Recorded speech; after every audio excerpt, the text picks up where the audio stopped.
Salut à tous, on se retrouve aujourd'hui pour parler du FC Barcelone en ce mardi 18 mars et on commence tout d'abord avec la trêve internationale et l'arrivée des joueurs en sélection. Tout d'abord le joueur français Jules Koundé qui est arrivé hier à Clairefontaine bien sûr, en plus on sait qu'il a son style vestimentaire à lui, donc il est arrivé très classe hier à Clairefontaine. Jules Koundé il a même participé bien sûr hier à l'entraînement de l'équipe de France pour préparer le prochain match, ce sera après-demain bien sûr pour Koundé où il pourrait commencer titulaire contre la Croatie. Du côté de l'Espagne, Pedri bien sûr arrivant, du côté de la sélection espagnole bien sûr pour les deux prochains matchs de l'Espagne qui seront deux matchs contre les Pays-Bas. Ils affronteront Frenkie de Jong, on peut voir également Dani Olmo ou le Shark, le requin bien sûr, est bien arrivé avec l'équipe nationale après son magnifique doublé avant-hier contre l'Atlético Madrid. Et à noter les gars, ça c'est quand même un coup dur, voire même deux gros coups durs pour l'FC Barcelone. Deux joueurs auraient dû être en sélection, Inigo Martinez et Marc Casado, et deux communiqués officiels de la part du Barça concernant les deux. Les deux sont forfaits. Donc on commence tout d'abord avec Inigo Martinez, communiqué officiel. Donc les tests effectués ce matin, donc c'était hier matin, ont confirmé que le joueur de l'équipe première, Inigo Martinez, souffre d'une inflammation du ménisque latéral du genou droit. Il sera soigné à Barcelone sous la supervision du personnel médical du club. Donc en gros il annonce forfait pour un trêve international. Il va être appelé, il va faire son retour avec l'Espagne. Du coup, il ne peut pas jouer. Il est remplacé par Hudson, donc défenseur de Bournemouth. Donc, on lui souhaite tout d'abord un bon rétablissement. Donc, c'est dommage parce qu'il aurait mérité bien sûr cette convocation. Et ces deux matchs, il aurait certainement joué. Et Casado également blessé. Donc, lui, on parle plutôt de 3-4 semaines pour Inigo Martinez. Et pour Casado, c'est un peu plus. Et Casado aussi blessé. Et les tests de ce matin, donc hier, lundi matin, ont révélé que le joueur de l'équipe première, Marc Casado, souffre d'une blessure au ligament du genou droit. Ligament, est-ce que c'est ligament croisé? J'en sais rien, mais voilà, c'est une blessure au genou et ça sent pas bon. Il subira d'autres tests pour déterminer l'étendue de la blessure, les traitements qu'il faudra prendre bien sûr pour le rétablir. Donc ça peut être les ligaments croisés. Si c'est ligaments croisés, vous savez que c'est une terrible blessure. Marc Bernal l'a eu en début de saison, Gavi l'a eu saison dernière, il a loupé un an de compétition. Donc si c'est vraiment, parce qu'il va refaire des autres tests vraiment pour voir si une rupture totale du ligament croisé du genou, donc là c'est un an de disponibilité, donc bien sûr là ce serait fin de saison déjà, même si c'est qu'une déchirure, truc un peu beaucoup moins grave avec la rupture, et il sera quand même forfait jusqu'à fin de saison. Donc normalement Casado les gars ne reverra pas jouer cette saison, il reviendra au mieux la saison prochaine, au pire dans un an, ce serait une catastrophe. Donc il souffre d'une déchirure ligamentaire, mais comme je dis il y aura d'autres tests pour voir vraiment si le ligament il en reste encore un peu ou s'il y a une rupture totale. Rupture, c'est-à-dire que le ligament en gros il est coupé en deux, et là bien sûr c'est rupture, ligament croisé. Donc s'il revient, parce que soit c'est un an soit c'est 2 mois, on ne sait pas encore parce que je dis il va passer des tests aujourd'hui. Donc si Casado est absent pendant exactement 2 mois comme indiqué pour l'instant, il devrait être de retour pour le dernier match de la Liga le 25 mai prochain contre Bilbao. Il pourrait faire ce retour, de plus il manquerait une hypothétique finale de Coupe du Roi, si le Barça venait à se qualifier, une éventuelle demi-finale de Ligue des Champions. Donc il va louper pratiquement tous les matchs, mais voilà, même s'il peut revenir dans 2 mois, pas sûr qu'il puisse jouer à fin de saison vu qu'il n'y aura aucun risque qui sera pris.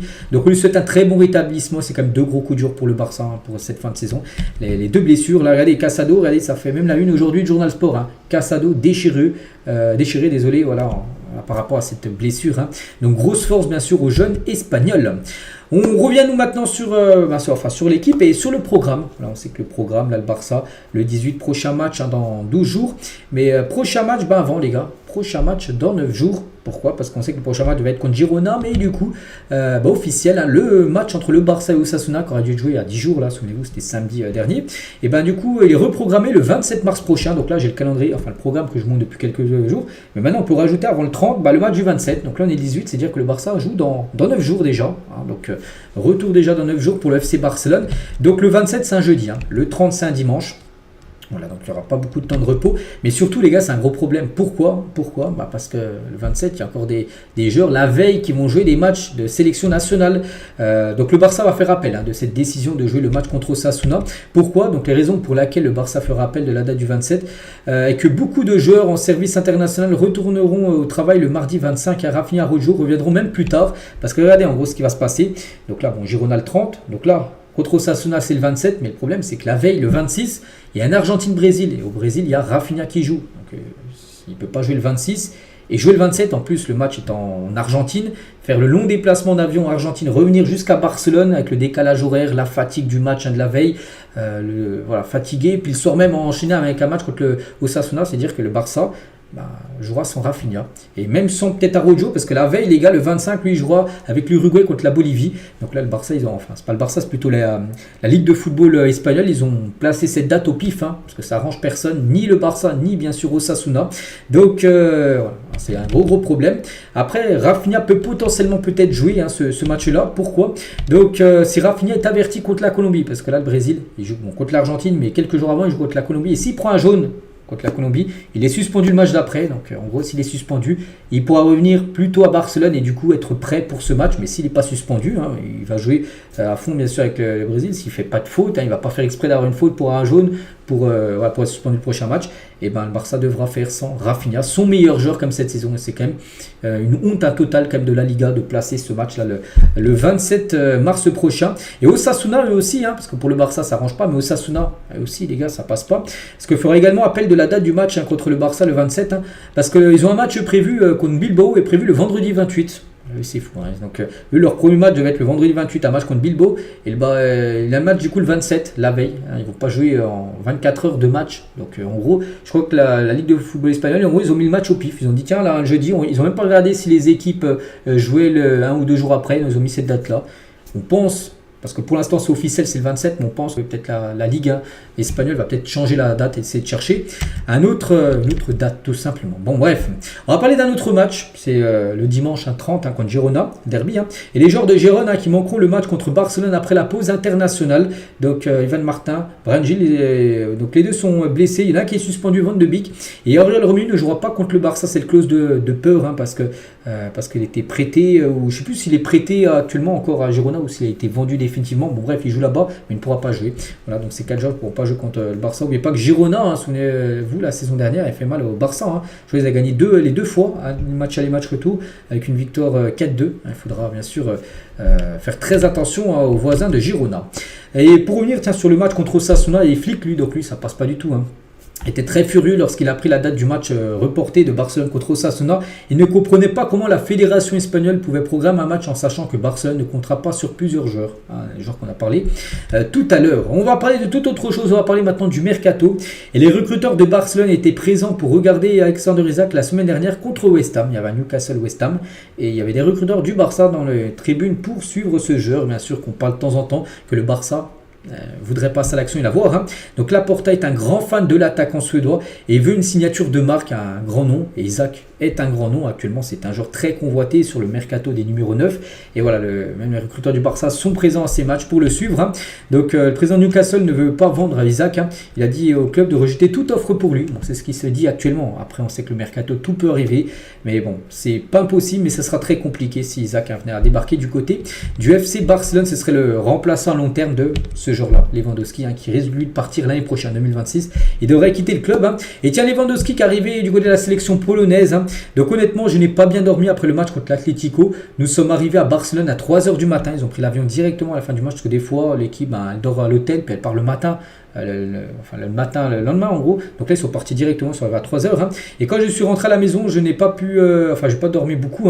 Ensuite j'ai dû prendre l'avion tôt le matin, donc je n'ai pas eu assez de repos, parce qu'après il a dû prendre l'avion pour le lundi pour partir cette fois-ci en Pologne avec la sélection, mais il compte se rattraper aujourd'hui, donc il a certainement fait une grosse nuit la nuit dernière, Lewandowski. Et après 17 ans de football international, je ne suis jamais senti loin de l'équipe nationale.